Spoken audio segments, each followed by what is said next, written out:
and you getting pumped up in your emotions, feeling like you're going to go save the world, and you get 2 miles down the road and get discouraged and give up. He's looking for a group of people that if you want to save the world, that you begin starting in your own household. And after you get your kids and your husband or your wife saved, you can move on to your neighbor's house, to your community, to your street, to the point that you begin. God always starts down here. And we all have dreams of owning our own business. Or we all have dreams of being the best of whatever we dream about. We all have big dreams about being successful and prosperous. But you can never get here till your faith is tested down here. And as your faith is tested, He just lets you go a little bit further and a little bit further and a little bit further. Why do you think it takes so long to graduate school? If they tried teaching you all that in 1 year, you would get overwhelmed and lose it all. So they make you go through little steps. And have you ever noticed that every year, and for some of you it may just be too long that you've been out of school, I don't know. But have you ever noticed that every year they sit and they rehearse what you had the previous year, and then they build more on it, and they spend most of the year rehashing what you already learned previously for the simple fact that they're trying to get it in you. Anybody ever wonder why you keep going through the same thing, to the same thing, to the same thing? It's because God is trying to rehearse that in you. They get you to the state where you overcome that and you can build on that. And He will wait patiently until it digests in your system. God gets in no hurry. God does not wear a watch, by the way. Some of y'all think I don't either, but I still love you. Hallelujah. Here we are, verse 10. Isaiah chapter 48. Refine thee not with silver. Blessing doesn't have the same effect. You won't change in blessing, because in blessing we all feel like everything's okay. When we hit rock bottom and desire change, that's when it comes. God said, when you're impatient, I'll get patient until you seek me under the same direction that I desired for you to seek me in the first place. Because fire tends to burn away hidden agendas, hidden emotions, and it reveals our character. It doesn't produce character, it reveals our character. It doesn't bring revelation, it reveals our level of revelation. There's nothing like pain that reveals who we really are. Nothing like transition.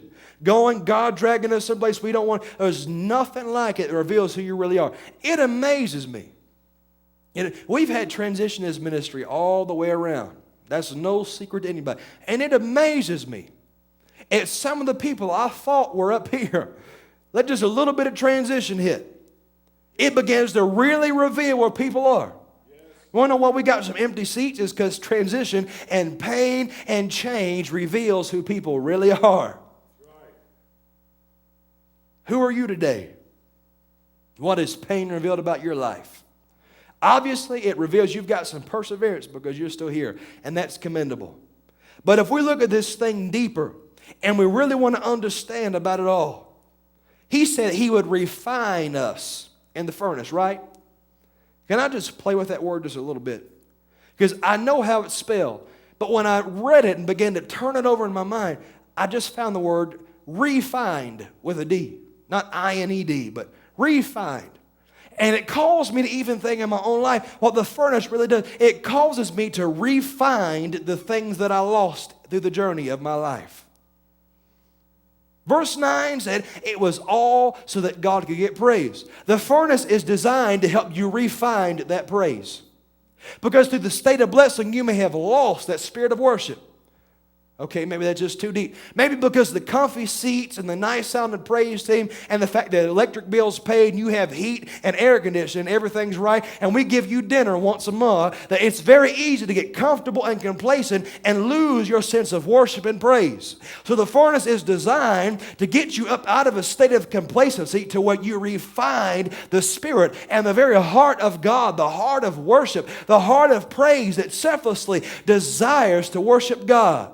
Can I just go ahead and tell you what praise really is? The book of Hebrews, chapter 13 and 15, tells it to us just like this if we read. By Him, therefore, let us offer the sacrifice of praise. Somebody say sacrifice of praise to God continually. That is the fruit of our lips giving thanks to His name. It tells us what praise is. It's the fruit of our lips giving thanks to His name. What makes it from lip service to praise when it becomes a sacrifice? You really want me to be bold? You might get mad at me. Come back Sunday. I need you. If your praise, if the fruits of your lips are not a sacrifice to you, it does not bless God. Because he said, I want a sacrifice of praise. In other words, if we come here and say, God, you're good. I love you. Appreciate you being there for me this week. I love to worship you. I love to worship you. That's really not praise to God. But even when you don't feel like it and your back is hurting and you've got the world sitting down on your mind and you can feel the furnace of affliction so close to you that it's burning on your heels because here you are in service and the preacher's preaching and all you can think about is the situation that you're in and how you've got to have an answer for tomorrow and you don't have any clue where to turn, but for whatever reason you decide to put a smile on anyway and raise your hands even though your arms are tired and you're sweaty and you don't feel good and you'd rather be at home watching TV and your mind is worried, that you can clear all that out of your mind and say, God, let out of the uttermost part of my being, let me just give you praise, that my body be an instrument that can sound more pretty than a tinkling cymbal or the sound of brass and clanging. But let God, let my worship from my lips become a fruit, Father. And you know that fruit is designed that it takes some time to produce. So that means that I don't just shut up and just sing the chorus of the song, but more than the chorus, I begin to sing what's in my heart, that God, there's no one like you, there's no other one before you, that I will continually begin to offer praise, that praise will continually be in my mouth, because God, I know who I am now is far from where I used to be, and I just want to give you praise because I know that you that began the work in me is going to continue it till it's all the way fruitful to the end. And God, I just give you praise and glory and honor regardless of my circumstances, regardless of what I see on the outside. I'll not base my feelings and my emotions up on what I can see and hear, because God, I know what you've revealed in here. And God, you said that you would do something in me and that no plan of yours will be thwarted, that nothing in my life would ever cause me to stop going forward, because you designed me to be prosperous and be blessed. And regardless of what I'm experiencing right now, it's no reflection of who I am, but it's simply a reflection of where I'm going. And I believe that because you've chosen me, that I'm special, and regardless of what anybody says about me, I don't have to have anyone. Is anybody getting the point? Do I need to go any further? I can go all day long if you need me to, because this is why I was created. Yes. And if we ever understood what praise really was, and I'll be honest with you, I've had a splitting headache for the past 3 hours, and the last thing I want to do is get up here and scream at you. But I have learned in my life that I can sit on the couch with a headache and watch TBN and pretend I went to church, or I can make myself get in the shower, pop some Tylenol, and when that don't work, because that never really solves the problem to begin with, get myself on the front row and begin walking around and lifting up my hands and say, God, let all that I am give praise to you. Now, if I was feeling great and I come in here and do it, it wouldn't have the same effect, because God looks at the intent of your heart. I'm just going ahead and tell you, my head feels better right now already. Why? Because God said the furnace, the fire, the affliction that you go through brings authenticity, because I want to see where your heart lies. I want to see if you're praising me because of things, or you're praising me for who I really am. A sacrifice, a sacrifice. Quick story as we come to a close. There's a place called South Bend, Indiana, and a computer store caught on fire.